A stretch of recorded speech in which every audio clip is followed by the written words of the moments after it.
Well, the news keeps getting worse for Disney Marvel and the Nia DaCosta directed film The Marvels, as the second week box office shows just how bad this movie has been received by fans and how far the entire Marvel Cinematic Universe has crumbled from its peak in 2019. And yet, no one at Marvel Studios takes responsibility, choosing instead to blame the fans. Well, that's getting a little old, isn't it, Disney? Was it my fault? Was it my fault? It's my fault, sir. Is it my fault? It is my fault! The Marvels took almost 5 years to make and less than a few days to prove to Marvel Studios and everyone involved with the movie that it was a project destined to fail right from its inception, as so many fans had suggested.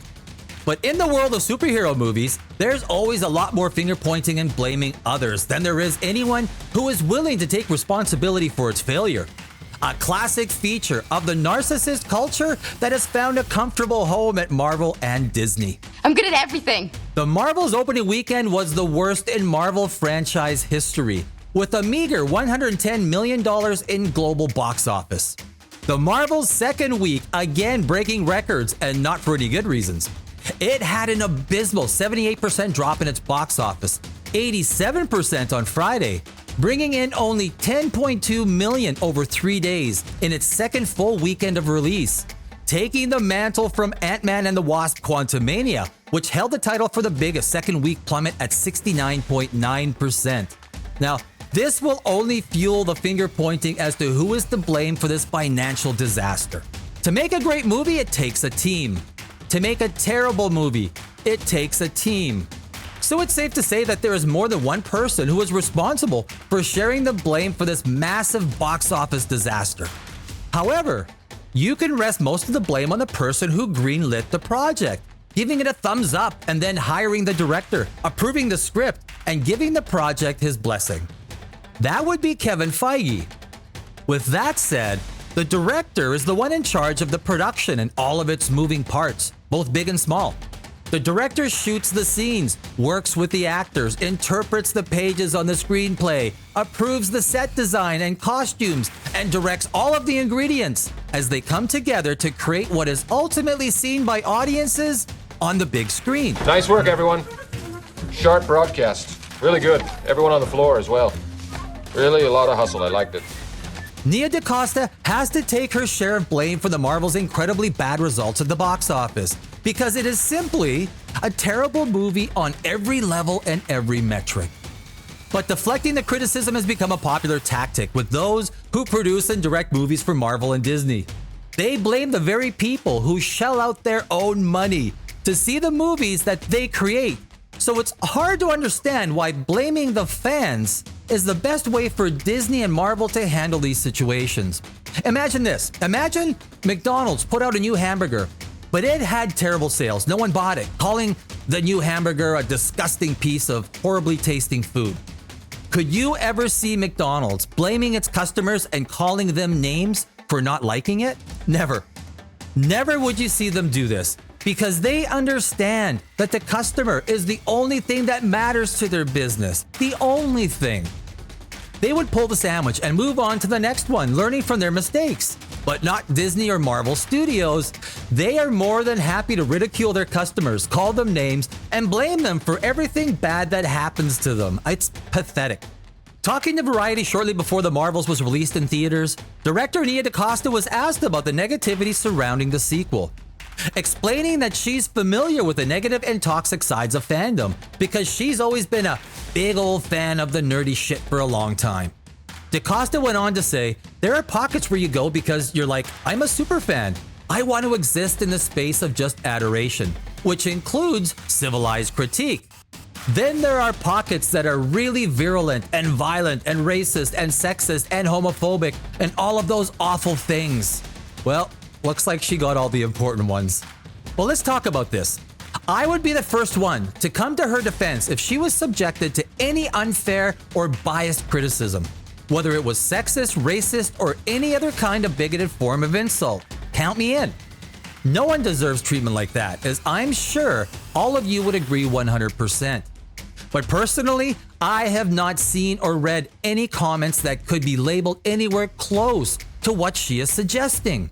If there are, point them out and show people examples instead of relying on blanket statements, which are supposed to be held as truth just because you said them. You are being criticized for your creative work, and being a creator just as I am, you and I are at the mercy of those who consume your art, whether it is deemed good or bad. Now, I can say without a doubt that The Marvels is as bad as any movie can get, from the script, the characters, plot, set, and costume design, editing, and yes, directing. As a screenwriter myself, my work has been subjected to awful criticism, but I have also received or won over 200 awards in screenplay competitions. You take the good with the bad, Nia. Well, you make a good point. And this idea of sexist is ridiculous. Men showed up to see The Marvels a lot more than women did. Deadline reported that The Marvels skewed guys at 63%, with men over 25 the biggest turnout at 45%, with women over 25 only at 24%. The Wrap reported similar demographics, with men representing 61% of the moviegoers and only 39% were women. It was women who chose not to see The Marvels. Blaming the fans for your terrible creation does not change the fact that your movie is terrible. The best metric you could use as a measure of a movie's merit is the box office. As most everyone will agree, scores on IMDb and Rotten Tomatoes are often manipulated and therefore are very often unreliable. If your movie has one of the all-time biggest second week declines in ticket sales, with the opening weekend already the worst on record for any MCU movie ever made, take the criticism and learn from the experience instead of blaming others. The definition of a fan, also referred to sometimes as an aficionado or enthusiast, is a person who exhibits strong interest or admiration for something or somebody, such as a celebrity, a sports team, a genre, politician, book, movie, video game, or entertainer. That literally means that these are people who are already pre-established as customers who will spend their money to see your movie. Fans who are ready to drop $20-30 on your creation. But instead, Marvel Studios tries to force feed what they believe the fans should like, insisting that their movie creations are what fans must like, and if they don't, then they are sexist, racist, homophobic, or some other combination of degrading name to satisfy egos of the very people who think themselves to be above the very fan base themselves. These are your customers, Mr. Iger and Mr. Feige. Your customers. I only see the name calling going one direction, from you guys, Disney Marvel. But I am more than happy to stand with you and anyone else who is ridiculed on the basis of their sex, race, ethnicity, religion, or any other basis of discrimination. I'll drink to that. Measure a person by their mind, and you will rarely go wrong. So let's just stop the name calling. The Marvel fandom will hold your feet to the fire and judge your work with passion. If you weren't aware of this, then perhaps you never should have taken on the project.